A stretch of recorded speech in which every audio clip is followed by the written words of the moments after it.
Now question number 5. What is question number 5? Two numbers are in the ratio 5:3. ठीक है, ये हमें given है, तो यानी कि हम क्लियरली लिख लेते हैं कि क्या the ratio of two numbers, थोड़ा कर लेना, कितना गिवन है, ये है 5:3.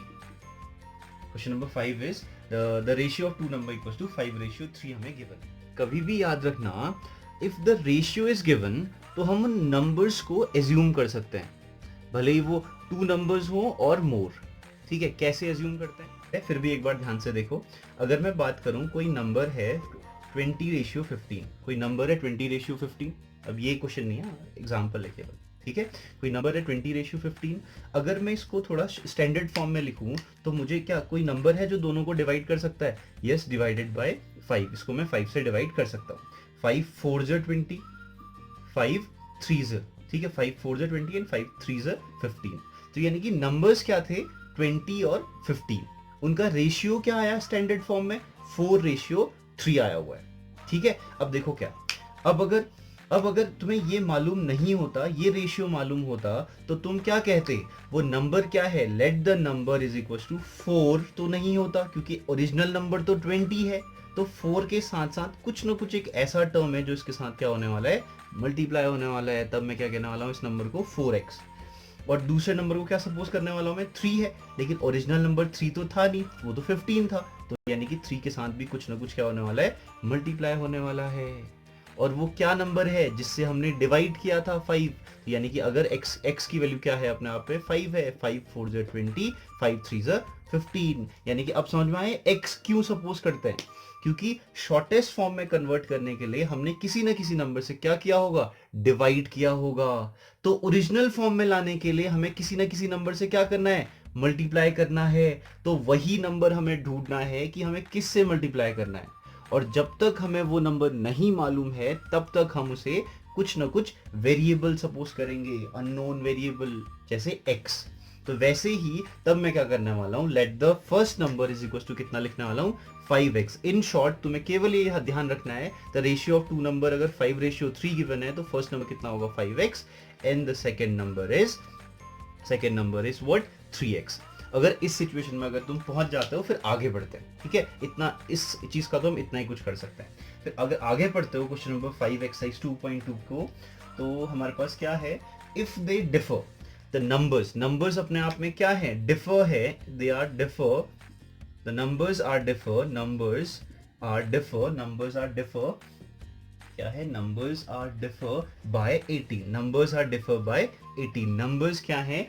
ये डिफर है. डिफर का मतलब क्या है? डिफरेंशिएशन. यानी कि दोनों नंबर्स के बीच का डिफरेंशिएशन कितना है? 18 है. समझ रहे हो? यानी कि दोनों नंबर्स का डिफरेंशिएशन कितना है? 18 है. यानी कि दोनों नंबर को सबट्रैक्ट करके 18 आ रहा है. अब इसमें पहली चीज ये कि चलो देखो, याद रखना, सब डिफरेंस करके 18 आ रहा है. तो यानी कि हम लिखते हैं अकॉर्डिंग टू क्वेश्चन के अकॉर्डिंग क्या है? दोनों नंबर्स को क्या करने वाले हैं? हम सबट्रैक्ट करने वाले हैं, और वो कितना आने वाला है? 18 आने वाला है. हमारा काम बन गया, सॉल्यूशन. ठीक है, लेकिन अब प्रॉब्लम क्या है? दोनों नंबर कौन से है? पहला नंबर क्या है? 5x, एग्जैक्टली 5x है. दूसरा नंबर क्या है? 3x, एग्जैक्टली 3x है. Equal to 18. 5x माइनस 3 का x कितना होता है? 2x इज इक्वल टू कितना हो गया? 18. Then x equal to multiply divide, यानी कि 18/2 विच इज 9. तो x की वैल्यू कितनी आई हुई है? 9. तो अब फर्स्ट नंबर क्या हो गया? Hence the first number is equal to कितना हो जाएगा? 5 इंटू 9, क्योंकि x की वैल्यू कितनी आ चुकी है? 9 आ चुकी है. दिख रहा है ना? कितनी आ चुकी है? 9 आ चुकी है. तो यानी कि x की वैल्यू 9 आई. तो इसका मतलब क्या है? यानी कि जो x है, यानी जो अननोन वेरिएबल सपोज किया था, उसकी वैल्यू हमें मिल गई है 9. तो हेंस द फर्स्ट नंबर कितना हो जाएगा? 5 into 9. Hence the second number कितना हो जाएगा? 3 इंटू 9. तो यानी कि लास्ट में तुम्हें ये चीज तो ये कर लेना आराम से कि यानी कि hence the first number equal to कितना? 5 into 9 and what? 3 into 9 is the solution. Next question, question number 9. What is question number 9? The ages of Rahul and Harun are in the ratio of 5:7. 9. The ratio of ages of Rahul and Harun is equals to कितना है? 5:7. मैंने राहुल को R लिखा हुआ है और हरुण को क्या लिखा है? H लिखा हुआ है. Remember this. कभी भी रेशियो गिवन होता है तो हम एजेस को सपोज कर सकते हैं. ठीक है, तो यानी कि राहुल पहले लिखा हुआ है तो राहुल की एज कितनी होगी 5x, हरुण बाद में है तो हरुण की एज कितनी होगी 7x। ठीक है, ये रिस्पेक्टिवली होता है, सीक्वेंस वाइज ही होता है। अगर नहीं होगा तो उसमें क्लियरली मेंशन्ड होगा कि सीक्वेंस नहीं है। तो अभी है, तो यानी कि क्या लिखेंगे, let the age of Rahul, let the age of Rahul यानी कि r इज इक्वल टू कितना होगा, फिर हम लिखेंगे 5x, let the age of what Harun equal to कितना लिखेंगे 7x। किसी को प्रॉब्लम है तो पूछ लेना। चलो आगे बढ़ते हैं। आगे क्या है देखो, 4 years लेटर, क्वेश्चन के अकॉर्डिंग क्या है 4 years लेटर, ये क्वेश्चन में गिवन है 4 years, F Y means years, ठीक है। 4 years later the ages, the sum of their ages is 56, यानी कि सम क्या आया हुआ है 56 आया हुआ है दोनों की एज का, यानी कि 4 years के बाद दोनों की एज, 4 year के बाद उन दोनों की एज को हम ऐड करेंगे तो कितना आने वाला है 56 आने वाला है। देखना आराम से समझना, देखो अभी एज कितनी है 5x, 4 year later age of r कितनी हो जाएगी, एज ऑफ r यानी कि राहुल की एज कितनी हो जाएगी, राहुल की एज कितनी होगी, अभी अगर 5x है, अभी चलो अगर ये 5 होता, सिंपल सी बात है, अभी अगर राहुल की एज होती 5, 4 years के बाद यानी कि 4 सालों के बाद एज ऑफ राहुल कितनी हो जाती 5 + 4, ये तो होता ना 4 साल बढ़ जाता, कोई घटता तो नहीं ना, 4 साल है 4 साल घट बढ़ जाता, सिंपल सी बात है। तो लेकिन यहाँ पे क्या है 5x है, अननोन वेरिएबल है, हमें मालूम ही नहीं है, तो यानी कि एज क्या होगी 4 साल के बाद 5x + 4, इसमें भी 4 ईयर बढ़ जाएगा। अगर ये प्रॉपर, या अगर ये 50 होता तो 4 ईयर लेटर कितनी हो जाती 54 हो जाती, 50 + 4 हो जाती। अगर ये 60 होता तो 4 ईयर लेटर कितना होता 60 + 4 हो जाती, 64 हो जाती। अभी 4 ईयर लेटर, अभी एज 5x है तो कितना होगा 5x + 4 हो जाएगा, कुछ नहीं कर सकते तो इतना ही रखेंगे। ठीक है, अब क्या अगला क्या है, age of Harun, age of Harun भी कितना होगा 4 इयर्स बाद, 7x था तो 7x + 4 हो जाएगा, और क्या 7x + 4, यानी कि इतना हमारे पास हो गया कि प्रेजेंट एज की बात करेंगे तो वो 5x और 7x है, 4 ईयर लेटर उनकी एज कितने होने वाली है 5x + 4 एंड 7x + 4। ठीक है, कोई डाउट है तो पूछ लेना। देखो अब सिचुएशन क्या है, अभी क्वेश्चन में बोला हुआ था कि 4 इयर्स लेटर, देखो 4 इयर्स लेटर का डेटा कौन सा है, ये वाला डेटा है। 4 इयर्स लेटर उन दोनों की एज का सम कितना था 56 था, तो यानी कि अब ऊपर की एज से, यानी कि जो प्रेजेंट एज है, अभी की एज है, इससे हमें कुछ मतलब नहीं है, हमें मतलब है इन दोनों से मतलब है, याद रखना ये चीज। ठीक है, चलो देखो 4 ईयर लेटर इन दोनों की एज, यानी कि राहुल और हरुण की एज का सम कितना है 56 है, दोनों को ऐड करके कितना आएगा 56 आना चाहिए। चलो करते हैं फिर, देखो 5x + 4 है, यानी कि राहुल की एज कितना है 5x + 4, हरुण की एज कितना है 7x + 4, इन दोनों की एज का सम कितना है 56 है, किसके अकॉर्डिंग, अकॉर्डिंग टू क्वेश्चन। बात खत्म। ठीक है, तो अब इसको सॉल्व करना है। अब चलो इतना काम मैं तुम्हें देता हूं, इसके आगे खुद ही सॉल्व करना और x की वैल्यू फाइंड, चलो इतना काम इसके आगे का खुद ही कर सकते हो। ठीक है, अब ये सिंपल एडिशन है, सिंपल सब्ट्रैक्शन है, ठीक है, ये खुद ही कर लेना। ट्रांसपोज तुम्हें पता है क्या करना है, ठीक है, तो यानी कि इसके आगे काम तुम खुद कर सकते हो। ठीक है, और आंसर कमेंट बॉक्स में लिख सकते हो तो बेटर है, नहीं तो फिर इमेज तो तुम्हें भेजनी है। ठीक है, 14 it's a short of complicated. ठीक है, अगर फोकस नहीं करोगे तो ये थोड़ा सा कॉम्प्लिकेटेड है। ठीक है, क्योंकि लक्ष्मी जो है वो कैशियर है इन अ बैंक। क्वेश्चन नंबर 14 की बात करें, एक्सरसाइज 2.2, एक उसमें एक लक्ष्मी है, Lakshmi is a cashier in a bank, she is a cashier, तो बैंक का काम है तो थोड़ा कॉम्प्लिकेटेड होगा, तो लेकिन हम उसको पेशेंस के साथ करेंगे, ध्यान से करेंगे। अगर तुम्हें रेशियो वाला कॉन्सेप्ट आता है तो आई होप सो कि तुम ये क्वेश्चन अभी समझ सकते हो मेरे अकॉर्डिंग। ठीक है, चलो ध्यान से देखना, लेकिन मैं चाहता हूँ फोकस यहाँ पे करो। देखो क्या है हमारे पास है एक Lakshmi is a cashier in a bank, she has a currency notes, कुछ करेंसी नोट्स हैं उसके पास ऑफ डिनोमिनेशंस ₹100, ₹50 एंड ₹10। देखो यानी कि लक्ष्मी के पास कुछ करेंसी नोट्स हैं, यानी कि कितने कितने के नोट्स हैं, पहले तो एक नोट्स हैं, कुछ नोट्स हैं, याद रखना कुछ नोट्स हैं उसके पास। कौन से नोट्स है, 100 रुपीज का नोट्स है, कितने रुपए हैं नहीं, यहाँ डिफरेंस है दोनों में, रिमेंबर दिस। ये नोट्स हैं 100 रुपी के, कुछ नोट्स हैं, कितने नोट्स हैं हमें नहीं मालूम, अभी आगे पढ़ेंगे तो क्या पता मिल जाए। और क्या है 50 रुपीज का कुछ नोट है, याद रखना एक सिंगल नोट है, हमें नहीं पता, ये बस एक ये क्या है डिनोमिनेशन हैं कि क्या है, नोट क्या है 100 रुपी का नोट है उसके पास, 50 रुपीज के नोट्स हैं उसके पास, और क्या है 10 रुपी का उसके पास क्या है नोट है, याद रखना ये चीज। First thing first. Remember this. These are just notes. 100 rupee note, 50 rupee note, 10 rupee note. उसके पास क्या है? Note है. आगे पढ़ते हैं. The ratio of the numbers of these notes is what? 2:3:5. यानी कि क्या? अब देखो क्या, देख याद रखना. अब अगला क्या गिवन है? The ratio गिवन है. रेशियो किसका? Ratio, ratio of the numbers of these notes, यानी कि नोट्स का रेशियो है हमारे पास कितना? 2:3:5. अब देखो इसके आगे क्या है? ये तो नोट्स थे.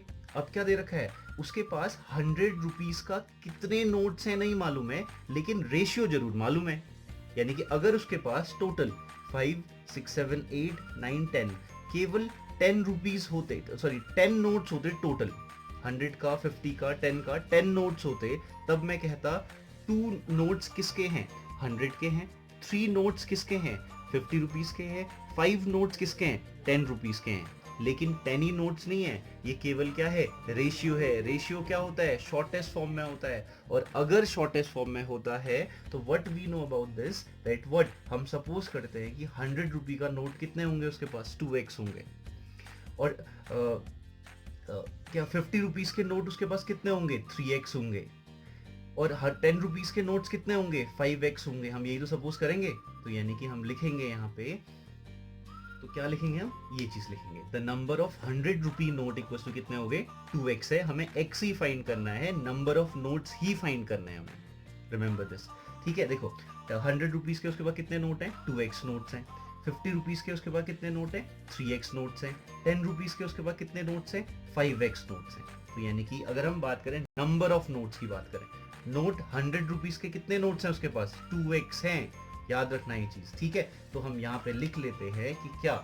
Number of notes. Number of notes. याद रखना ये चीज, कंफ्यूज मत होना. नंबर ऑफ नोट्स कितने हैं इसके पास?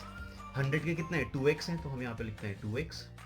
50 रुपीज के कितने नोट है? 3x. तो यहाँ पे लिखते हैं हम 3x. 10 रुपीज के कितने नोट्स हैं? 5x. तो यहाँ पे लिखते हैं हम 5x. किसी को डाउट है तो पूछ लो. ठीक है. अब उसके आगे क्या दिया हुआ है? Total cash. तो हमारे पास क्या है अब? Total cash. अब टोटल कैश कितना है भाई उसके पास? लक्ष्मी के पास 4 लाख है ना. 4,0,0,0,0 इतना कुछ रुपए उसके पास है. तो अब इसको समझना. ठीक है. अब टोटल कैश उसके पास क्या है? 4 लाख रुपीज है. अब इसके अकॉर्डिंग टोटल कैश तो ये रहा. हमारे अकॉर्डिंग टोटल कैश कितना है इसका ध्यान रखना. बस आंसर आ गया तुम्हारा. ठीक है. अभी इतना समझ में आ गया. तो देखो अभी 100 रुपीज के उसके पास कितने 2x नोट्स हैं. ठीक है. अब ध्यान से देखना. एक बार मैं यहाँ पे लिख लेता हूँ टोटल कैश. हमारे अकॉर्डिंग टोटल कैश कितना है? देखो ध्यान से. 100 रुपीज के 2x उसके पास नोट्स हैं. अगर मैं तुमसे कहता कि अगर इसके पास 100 रुपीज के 2 नोट्स होते तो तुम लोग क्या लिखते? 100 इंटू 2 यानी कि 200 रुपीज. उसके पास 100 रुपीज के अगर 2 नोट्स हैं तो उसके पास टोटल कैश कितना होगा? 200 रुपीज होगा. ये तो होता. और मैं अगर तुमसे कहता कि 50 के उसके पास 3 नोट हैं तो तुम क्या कहते? 5 3 15 यानी कि 150 रुपीज होते उसके पास. या फिर मैं तुमसे कहता 10 के 5 भी हैं तो 10 5 50, तुम कहते 50 रुपीज यहाँ पे भी हैं. तो टोटल कैश कितना हो गया उसका? 200, 300 एंड 400. तुम कहते 400 रुपीज उसके पास टोटल कैश है. तो तुम लोग क्या कहते? लक्ष्मी के पास टोटल कैश कितना है? 400 रुपीज है. ऐसा कुछ कहते ना. अगर मैं कहता कि क्या 100 के 2 नोट्स हैं तो 200 रुपीज हो गया. 50 के 3 नोट्स हैं तो 150 रुपीज हो गए. 10 के 5 नोट्स हैं तो 50 रुपीज हो गया. किसी को डाउट तो नहीं है ना ये कैसे हुआ करके? सोच लेना, एज्यूम कर लेना. 10 रुपीज के नोट्स हैं तुम्हारे पास 5, तो कितने रुपए होंगे? 50 होंगे. तो हमने टोटल ऐड किया तो टोटल कैश कितना हो गया? 400 रुपीज. लेकिन प्रॉब्लम ये है कि इनके पास she doesn't have only 2 notes, she has what? 2x notes. उसके पास कितने? 2x नोट्स हैं. तो यानी कि 100 इंटू 2 तो 200 हो गया. x भी था तो x लिखना पड़ेगा. यहाँ पे भी x था तो x लिखना पड़ेगा. x था तो x लिखना पड़ेगा. ये तो करना ही पड़ेगा. तो यहाँ पे भी हमें क्या लिखना पड़ेगा? x लिखना पड़ेगा. अब देखो ध्यान से. अगर इतना समझ में आ गया तो काम बन गया. 100 रुपीज के उसके पास 2x नोट से तो हमने कहा टोटल कैश 200x हो गया. 50 रुपीज के 3x नोट से उसके पास हो गया 150x, 10 रुपीज के 5x नोट से तो 50x हो गया। हमने कहा टोटल कैश कितना हो गया 400x, इसका हमारे पास क्या हो गया टोटल कैश है। हमारे according this is a total cash. अगर हमारे अकॉर्डिंग टोटल कैश ये है, इसके अकॉर्डिंग टोटल कैश ये है, अब ये दोनों क्वांटिटीज अलग अलग तो हो ही नहीं सकती, दिस इज इम्पॉसिबल, है ना। तो लक्ष्मी की बात चल रही है, उसके पास हमारे अकॉर्डिंग टोटल कैश ये है और क्वेश्चन के अकॉर्डिंग टोटल कैश ये है। तो यानी कि हमारा वाला जो टोटल कैश है जो कि 400x है वो किसके इक्वल होना चाहिए, इसका जो टोटल कैश है उसके इक्वल होना चाहिए। यहाँ पे क्या लिखेंगे अकॉर्डिंग टू क्वेश्चन।